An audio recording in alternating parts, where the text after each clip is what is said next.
But when it comes to creation, obviously, Colossians talks about, everything was made by Jesus, for Jesus, through Jesus, and he's reconciled all that he's made, So what does that mean is the issue, and therefore how does that affect how the connection we have with the angelic realm, spiritual realms, how does that get restored, and how does that relate to creation itself, and creation being sentient, and how?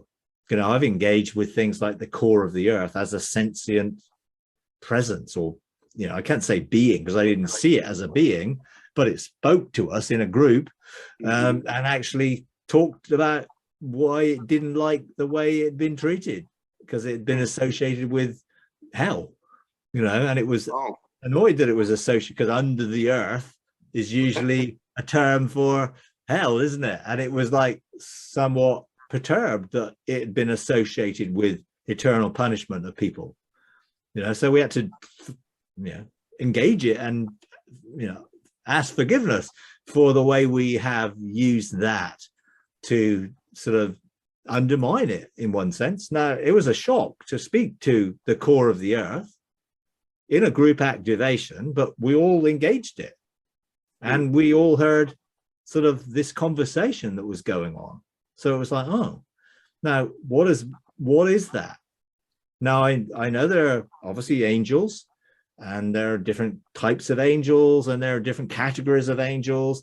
I know there are dimensional beings. I know there are elementals that are also created beings that are connected to creation in a very more specific way.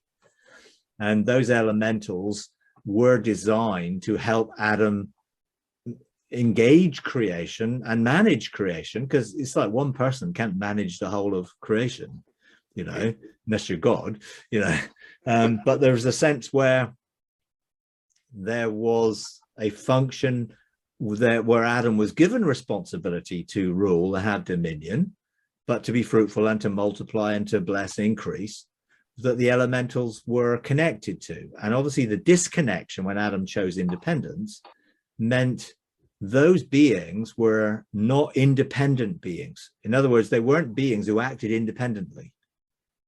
They needed someone to direct them. That's how God set it up. Well, of course, when Adam stopped directing them and engaging with them, then something else filled the void, because Adam gave up his responsibility and his position.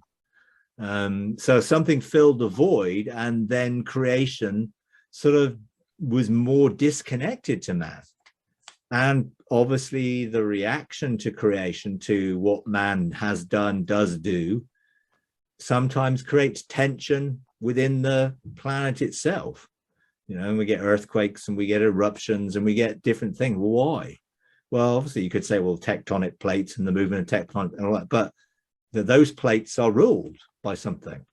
We should be ruling them, but actually something else is ruling them. So in essence, I think how we engage creation and how we connect up to its sentience, because it's sort of its longing and its groaning gives it personality, but is it one personality, or is it that there are multiple personalities connected to things we would see as inanimate as well as the things we would see as animate? What about animals? They have personality, obviously, so they must have some essence of consciousness, but how do we relate to that? Now, some people seem to be able to.